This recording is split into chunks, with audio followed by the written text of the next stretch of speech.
Welcome to another edition of the Craig Carton Show. Tyrone Johnson here. As always, got a great show for you today. It feels like it's been a long time since we had an NFL game, but we have one tonight. If that's what you call the Raiders, they'll be playing football tonight. Huge underdogs against the Denver Broncos, looking to win their 7th consecutive game and put more distance and daylight between themselves and the currently out of the playoffs Kansas City Chiefs. That's on the table. Much more in that game coming up in a bit. I want to lead off today with a little basketball because there's something happening right before our eyes, and I'm getting great joy out of being an observer and a spectator with it. Big bag of popcorn, my Grand Marnier and Coke on my side, and I'm watching it. And yes, it's not, the Knicks, so the Knicks won again last night. Big win against the T-Wolves, undefeated at home. Mitchell Robinson, 9 offensive rebounds. The backcourt for the Knicks had 15 assists. I mean, they are the best team in all of basketball, and you guys are lucky enough to have them in your lives. But that's not what I want to start with today, folks. I want to start with today something that when I brought it up about a month and a half ago or so, I was ridiculed, I was mocked. People online told me I know nothing about basketball. I'm merely a LeBron hater, and on and on and on. And yet we wake up today after a great basketball game last night between the Lakers and the San Antonio Spurs. Spurs came into that game with 1 loss. Lakers went in with 2 losses. Obviously no LeBron James, but Luka Doncic is back for the Lakers, right? And the Los Angeles Lakers won that game 118-116, giving the Spurs their 2nd loss of the season. And the LA Lakers, who have been without LeBron James, missed Austin Reeves for, I think, 2 games thus far, and missed Luka for a week thus far, are now the 2nd best record in the sport at 7-2. So those of you that mocked me a month ago when I told you that the Lakers are a better basketball team without LeBron James, what do you say now? Those of you that mocked me a month ago when I came out and I told you that LeBron James is at best the 3rd option for this team offensively, behind Luka Doncic at number 1 and Austin Reeves at number 2, you mocked me. But now here we are, almost a month into the season. The Lakers are 7-2, playing really good team basketball. And LeBron James has yet to play a minute. I'm not suggesting he can't play basketball anymore. I know that he can.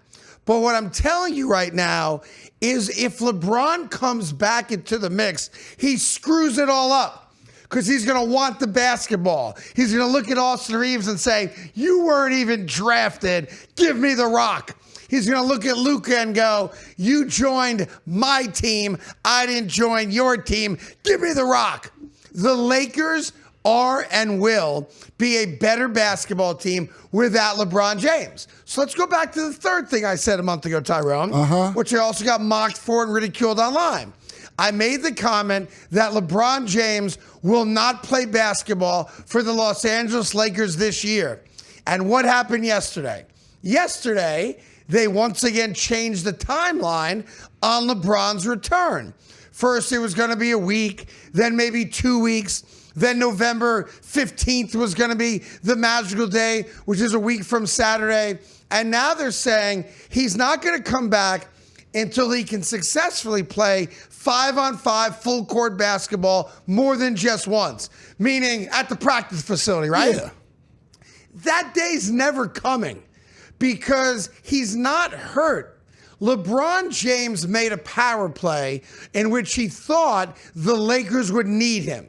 The idea was that the Lakers get off to a bad start, LeBron's on the sideline, and people start begging and hoping and praying for his return to be the savior. And the goal was, let me prove to everybody that Luka Doncic and 4 essentially no-name guys on the court with him are going to win games. And the idea was that they're not going to win, and they're going to beg me to come back. He doesn't have sciatica. There's nothing wrong with his back. His legs are just fine. I saw him jump up off the bench when Bronny actually scored on that dunk a couple games ago. He's fine. He's basically holding out. And the problem with holding out is that it can backfire on you. The Lakers are 7-2. The holdout has not worked. And now I know what the Lakers are doing. The Lakers right now are trying to figure out at some point later this year who's going to trade for him and can we send him to a place that he will accept going to. Okay? Yeah. That's happening right now. The Lakers have now figured out what a lot of you don't want to admit, but when you look in the mirror, when your wife tucks you into bed at night and gives you a kiss, mwah, and says, don't let the bed bugs bite, you have to know in your heart of hearts that the Lakers are a better basketball team without LeBron James. And this is not just a LeBron hater saying it. This is statistically provable. The Lakers are 7-2 with the second best record, well, I guess the best record now in the sport. In the sport. And they're doing it with, I guess, the second best record. Oklahoma City's only got one loss. All right, so cut that part out. The Lakers have the second best record in the sport, and they've done it without LeBron James. So when LeBron tells them, oh, JJ Redick, I'm ready to come back, you know what the answer should be? Not yet. Not yet. We're good. We're good. We're good. Now, listen, your first 2 points. Now, let's start off. Let's do it. If we're going to be completely honest, you are a LeBron hater, but that's all right. But you can't deny it. The first 2 points. I'm good with it. And I do believe in your third point. He's not going to play for the Lakers most likely again. But everybody attacked me when I said that, and now all of a sudden people are recognizing maybe Craigie was right. The Lakers are better without LeBron James. That's where I stopped. And that's provable. It's not provable, but it's a long season. No, it is provable because they're not going to have a 7-2 run at any point this year with him. Well, we'll have to wait and see if he was to play. If he plays for him, you have to see. But here's the problem. You see, if you're not, let's say you're not cynical. Let's just say you're not. Go ahead. All right? And you're thinking, we have an old player. LeBron is old as hell. He's old. Right. Yes, he's not hurt. He's just old. Okay, and they're saying, listen, we're going to monitor it. The back might be bothering you just a little bit. It might not be sciatica. It might just be a tweak. We'll bring you back when we need you. No, you're missing the point here, and I appreciate that because you're a basketball fan. That's the basketball thing. You're trying to be objective. That's the basketball thing. This is why I'm your big brother in this regard, okay? Because I have enough life experience to see through the BS. You're still an innocent, naive virgin over there in the corner, a sports virgin. You're over there in the corner, and you just haven't learned yet because you haven't lived enough. Virgin. That's why I'm here, okay?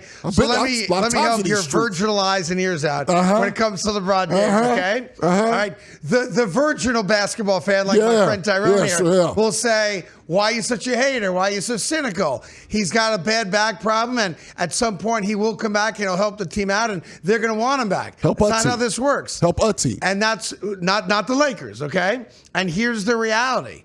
He made a play. This is all about ego.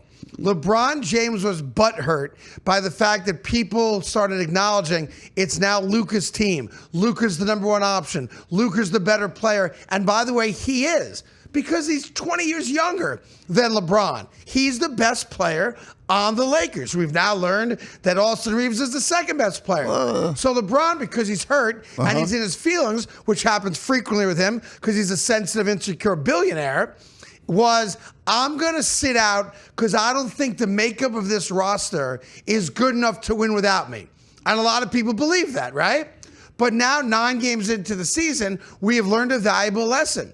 The Lakers roster without LeBron James, I admit, they have not played all of the best teams in the league yet. No. They've had a couple cupcakes, but every team has. We have now learned the factual premise that the Lakers can win without LeBron James. So if you're the guy that was staging your own personal holdout, which I believe he was, and it backfires because the Lakers are 7-2, now you've got no choice but to really double down on the sciatica because you got trumped. You got trumped because the Lakers are 7-2, and my plan's working out.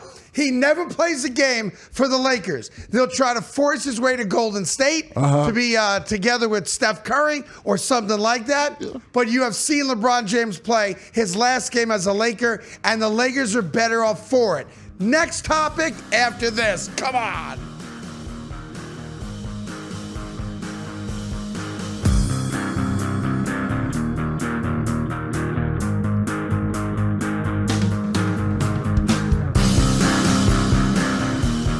Hi, welcome back to the Craig Carton Show. Much more on the LeBronless Lakers with the second best record in basketball. And another example of just why he ain't the GOAT, never was, never will be. Sitting there on the sideline, wah! Luka's the best player, wah! Austin Reeves is the second best player, wah! What about me? What about everything I've done? Dude, just relax. Go drink your Hennessy that you're promoting and just chill out. Everything's going to be fine. You're a billionaire, right? I'm sure there's some team out there that at some point will be desperate enough to say, okay, fine, bring in LeBron James, and you'll probably go join another team that's got multiple superstars because it's the only way you know how to win. And oh, by the way, nobody counts your bubble championship as a real championship. Everyone counts that championship. And you single-handedly ruin the Laker franchise. We all know this. You're not Kobe. You ain't Shaq. You're not even Big Shot Bob. You're none of them. And you don't deserve a statue outside of the Forum. You're not a great all-time Laker. You're not a top 10 all-time Laker. You're not a top 20 all-time Laker. You're not a top 25 all-time Laker. You're one of the great basketball players of all time. But for the Laker franchise, donut. You've been a donut. Let's acknowledge it. You've been a failure as one of the great players to ever play who likes to shop for championships. Mm-hmm. You thought you were going to go to L.A. and win a real championship. You haven't done that yet. You thought you'd win multiple championships. Haven't done that yet. Matter of fact, how many Western Conference Finals have you even gotten to? Not a lot. Not a lot. Do you know your blood type? Not a lot. So you sit out there. You force your son down everyone's throat, right? You have all your stands out there who are on your payroll saying how great he's playing, yet we watch him and he's not very good at NBA basketball. And you try to convince us of something we know better about. And along the way, a team that you thought was not going to win a lot of games, shockingly, has won a lot of games, damn near all of them at 7-2. And I'm not a JJ Redick guy, but JJ Redick even knows, I hope LeBron's out longer. JJ Redick goes home and tells his wife, if I had one wish right now, honey bunny, it would be that LeBron doesn't come back that soon, because I've got a great mix right now. I've got role players who are important, who actually get the rock, who I'm showing faith and belief in. As soon as LeBron comes back, he's like, he's almost like the moon, the sun, the earth. Let me see if I can explain this. Yeah, land this plane. It's gonna be tough land. Land this plane. All right, you know, your gravitational pull. Yeah, I know about gravitational pull. Yeah. The sun's in the middle. Yeah, go ahead. Okay. Where's the Earth? And the Earth rotates around the sun. Okay. And then the moon rotates around the Earth. I don't know how all that works, but I know that's how it goes. One of them things takes the oxygen out of every room when he walks in. Implosion. Yeah. I don't know if that's the sun, the moon, or the Earth. I haven't gotten that far. I will do some studying on that. But he's like this awkward, like suffocating gravitational pull where everything's got to be centered around him. Well, the vacuum of space. Now, I just want to ask you one more time. He's like a vacuum. That's right. Now, do you know your blood type? Because so far this program, it sounds like it's H. Now, this is for hate. This is hate blood. This is hate blood. Now I'm to believe that LeBron James a ball hog. Of all the things, he's a ball hog now. That's right. The knock that you guys used to have on him was that he passed too much. Yeah, then he became a ball hog. Now he's a ball hog. That's right. Early in his career, you're right. The knock was you're supposed to be the best player. You take the shot. But then he recognized he's one of the worst last-second shooters in the history of basketball. He's not a clutch player. You can't count him to make a big shot. That's not true. I did the research. You did. So he went from, fine, I'll take the shot. Then he realized he sucked at taking the last shot. He doesn't have that many game winners, and you can't trust him with a game on the line, especially a playoff game. So then he became just an ISO dude. And part of that's because he got older. Then he's just an ISO guy. He never had great handles. You know that. He became an ISO guy. And then with 4 or 5 seconds left on the shot clock, he'd finally give the rock up. And the dude who gets is like, I don't want to shoot it. You're going to kill my shooting percentage. But let's just come to an agreement here. All of us collectively as Americans. Yeah. Like, I know we don't agree on a lot these days. It's tough. There's a great divide in this country. Polarized. That being said, the one thing I think all of us, black, white, Republican, Democrat, Jews, Christians, it doesn't matter. Yeah. The one thing we can all agree on today is that the Lakers are a better basketball team without LeBron James. A period stop. No. Let's just be honest about it. No. Now, I want to agree with you. I do. Then just do it. I want to agree with you. Here's the problem. Yeah. I feel like this is tinged just a little bit, go ahead, respectfully, with hate. No, not at all. I don't think you're coming from this from a pure place. Let me be clear. So it's hard for me. I'm a diehard Knicks fan. Everybody knows that. This is a pure King, place? my favorite player of all time. I think Jordan's the greatest player of all time. Okay. Second. Mm-hmm. No, he's the second. greatest of all time. A lot of people play basketball. I respect LeBron James's career. He's a great basketball player, but he's not the GOAT. He's tone deaf to what people think about him and who he is and where he is. And I hate that. He's insecure. I hate that. He's sensitive. He's got rabbit ears. I hate that. He tries to bully people into saying good things about him. I hate that. He has people legitimately, I know for a fact, on his payroll to say good things about him in sports media. I hate that. Okay. And he just doesn't let his game speak for itself. I hate the second decision, which he rooked everybody into thinking he might be announcing his retirement and said it was just promoting a cognac, right? Just all the things he does, the lying about the racist graffiti on the gate of his home, I hate that. I hate all of the stuff. The fact that you steal other people's ideas, like the barbershop show, I hate that. Like, just be who you are. One of the great basketball players of all time that doesn't have to answer to anybody. But, he does all these other things that make him very unlikable. But I want to be clear about this. That's not why I have this opinion. I have this opinion because whether you like it or not, Joe Dumars was right. Joe Dumars referred to me on national television as a basketball aficionado. In other words, a basketball expert, a man who anyone who's ever dribbled the ball respects my opinion because I know more ball than everybody.